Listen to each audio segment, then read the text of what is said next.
Goosebumps is rated GB7 because it may be too spooky for Goosebumps fans under 7. PopArena did it again. Man, Squidjib, where in the hell are you? Don't make me get that lady from Spider-Man 2. Dun dun dun dun dun dun dun dun dun dun. Squidjib, Squidjib, where have you gone to, Squidjib? Squidjib, where have you gone? It's like, yeah, that lady, you know. But anyways, we're here. We're back to talk about My Best Friend is Invisible. Note, since Squidjib is still missing in action, I will not do differences until they return. So it's just basically the spin-offs, and well, we can't really do why not episoded, so we'll just have the usual things to talk about. But anyways, let's do a nice little run through. So in this book, we got Sammy. Sammy is a sci-fi and horror nut, which is kind of interesting me. Like, oh yeah, in the episode, he is a freaking wuss. And he had a brother named Simon. Was not in the episode at all. Budget cuts.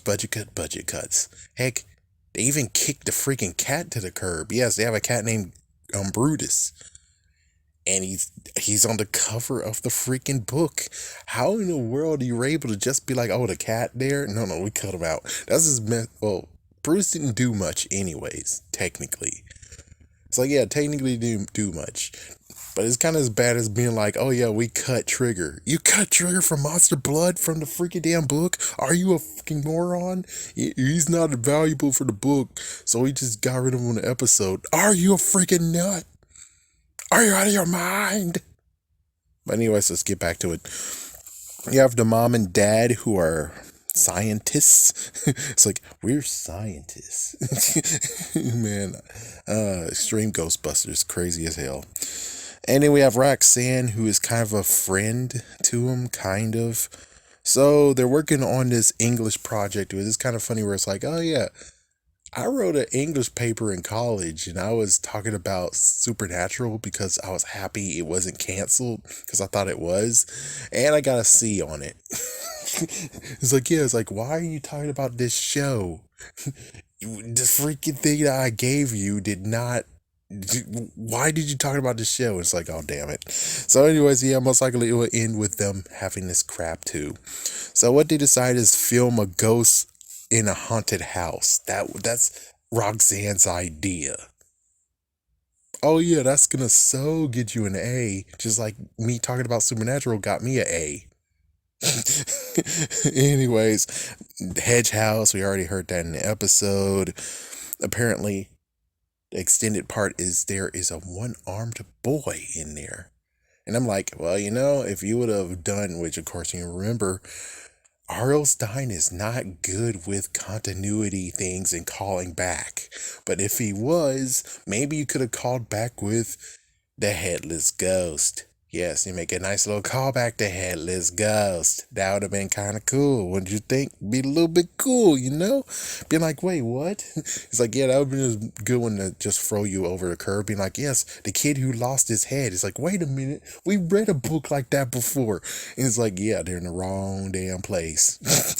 Anyways, Sammy's experiencing some weird stuff after he left the house. So it's kind of funny. It's like, yeah, some definite changes in the episode. They had to make it fast paced, I know, but still. So anyways, his window is open. His school papers got scattered, which was like, yeah, the wind did that. And a cat named Brutus, like I said, and apparently Brutus is sensing something, and that would be kind of cool to have, you know, a cat sensing stuff in the episode. That would have been kind of cool, but I guess not. Sammy's cereal got eaten. He didn't eat it. And then it's like, yeah, that would have been a cool scene in the episode. We're going to see that in the new episode. Yay. Anyways, so he goes to school. He has to solve a math equation that got kept in the episode. And a visible hand was touching his and guiding his hand. And Sammy was like, oh God. And he ran out of the freaking room. And it's like, the teacher was like, oh, what's going on? But it's like, we didn't hear anything about what just happened here. He got them correct. It's like, that would have been a little bit funny. It's like, yeah, where's your funny sense, R.L. Stine? That would have been a funny comment you said. But anyways, whatever. So at home, he actually lost a slice of pizza, even though he wasn't gonna eat a pizza slice of pizza. It actually disappeared at while he's watching it, so it went, you know. Man, the graphics of today is gonna be make it look good. And well, he got in some trouble because the parents think he ate it. Don't go. Okay, what? And got into more trouble because in his room we find food remnants all over the place. So apparently, and note Brent has not revealed himself just yet. It's like, damn, that sucks. So he gets to clean up his room without dinner. So you tell me he didn't have breakfast. He most likely did have lunch, and he didn't have dinner. Child services will be with you in a moment. Child services will be with you in a moment. So finally, Brent talks. The invisible guy talks. His name is Brent. His parents made him invisible when he was little. He's living alone until now, so he picked that house as a dive, and I guess he went out and scavenged food for himself from little all the way to now. It's like, yeah, and he didn't get caught until now. Well, technically, he didn't get caught because he was stayed invisible. Well, anyways, Roxanne came over. Brent refuses to reveal himself, unlike the TV version, who likes to mock freaking Sammy. Yeah, and at school, Roxanne basically spread a rumor and got everyone to mock him, being like, hey, look, they're whispering to imaginary people. Isn't that funny?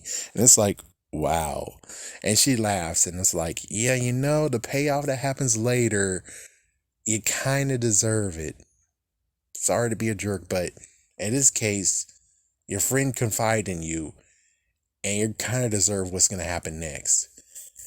I mean, Ghost of Slappy, at least that guy didn't go completely stupid and dumbass until, and I know, oops, I cussed, sorry guys. It's like, he didn't go completely stupid and dumbass until when his party got ruined, and then he forgot everything that he just remembered, that he should have remembered.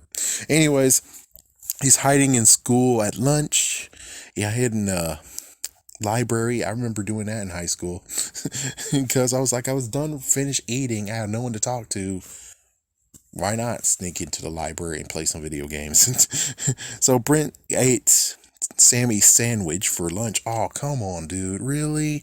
And then the librarian scolds him, but then comforts him. And then later on, there's a school track meet. So apparently out of nowhere, it turns out that he actually is a part of the track and field team. We should have had more build up on that. Technically, we should have had more build up in that. It's like, if he was like a science, sci-fi, and horror fan, where did it say that he wanted to actually do some sports? Was he forced to do sports? Technically, his parents are freaking damn scientists. So when did he do sports? When was that a part of? Keep going. So Brent started to interfere, and he lifted him up as if it's freaking angels in the outfield, and I think it's just Angels Outfield. I think they did football once too. So it's like, yeah, so, oh, look, it's the trilogy. This is Angels in the Track Field. The third installment that never was made because the second one was like, boo, get the frick out. And he dropped him. It's like, and he dropped him. So, man, he lost. The team lost because of that crap. He went home. He turned on the thermostat. It turns out that they like it hotter than what he has, which is like, no, I'll be good with how hot it is. It's like, I'll be cool with that. I'm most likely going to go to sleep. But anyways, he returned back to Hedge House, and then they returned back to Hedge House, and he decides to freaking victimize Roxy. Roxanne just gets victimized. Her bag flung over. I think she got pushed too. Then she was about to get pillowed to the face and suffocated. What the frick, man? Brent, what the frick? It's like, oh, I don't know. I guess technically it would have been good to actually see that she was laughing in his face, and she was like, oh no, not my friend, not my friend. He fed me and gave me food. Only person who made fun of him is me. And it's like, and he took revenge by trying to kill her. she kind of deserved it. She kind of deserved it, dude. She mocked you. She kind of deserves some kind of repercussions. Looks like she got it. And then Sammy actually got victimized too. It's like, ooh. And Sammy at this point is getting dumb because he doesn't realize it's Brent doing it. So he goes home and Brent actually told Sammy that he did it, and Sammy's now mad, and then the parents are now saying we're going to send you to a counselor. And then Sammy actually gets the idea of being like, hey, Dad, your invention, let's use it. And they use it, and Brent is revealed, and it turns out that, which I remember someone told me this once, that the aliens in this book is different from the aliens in the episode. Aliens in this book apparently have so many arms, like maybe 4 arms, and they have 2 heads, and they have tendrils, and they have antennae, and oh, what the fuck? It's like, yeah, oh, what the fuck? So apparently, like I remember too a little bit that, yeah, they're going to send him to a zoo since they're an endangered species. This brings a lot of good questions, but right now we're just going to end it by just saying that, yeah, there we go. There's the book right there. I would just basically maybe dance around this and saying that, could we have, and he's like, yes, I'm not good with continuity issues. I hate it. I hate putting things together. It's like, okay, Erlstein, okay, you can calm down. But it's like, yeah, but couldn't you have made Camp Nightmare, like, this is the sequel to Camp Nightmare? That they're like, now we're gonna conquer Earth. And it looks like in that version of the Goosebumps universe, they conquered it all right. They conquered it, took their customs, said, fuck you, and there you go. But I don't know what the aliens look like in Welcome to Camp Nightmare. So, since I don't know that, we can't really say that this is a sequel. But if this is a sequel, that's some good payoff you got there. So it looks like the aliens were able to defeat them, and they were able to actually exterminate most of them. It's like, yeah, how are they a endangered species now? It's like, yeah, is a dangerous species after you killed them? It's like, I don't know. I don't know what to say on that one besides, I don't know. It gets very stupid where it's like, we killed them all. Now we gotta save as many as we can. It's like, well, you could have actually just sent them on their way and just kick us out and send us to another planet, not annihilate all of us. And yeah, what about the freaking aliens from Attack of the Jack-o'-lanterns? Yeah, that's a good question. The Game of the Jack-o'-lanterns, they should have been freaking pissed off. There should have been already a freaking war going on with the aliens. These aliens should have already got those aliens pissed off. The Jack-o'-lantern aliens should have already went on their asses because you took their livestock and killed most of them. They're endangered now. You freaking took their livestock and now they have to find new livestock. What the fuck? It's like, yeah, this is a messed up thing where I'm like, there should be an alien conflict right now. That should happen already unless it's proven that the jack-o'-lantern aliens are no match to these aliens, which that could be true. And it's like, yeah, well then they already solved that problem too. Yeah, the only real question is where did you put the humans? Where did humans go? If this actually is a part of the big Goosebumps universe, that means that this should be like way in the future, apparently. Like a future mix. This is the end all book, apparently. And lastly, with the jack-o'-lantern aliens here, you just ruined their livestock. Since you ruined their livestock, actually not only that, but no, I think they technically are on Earth too.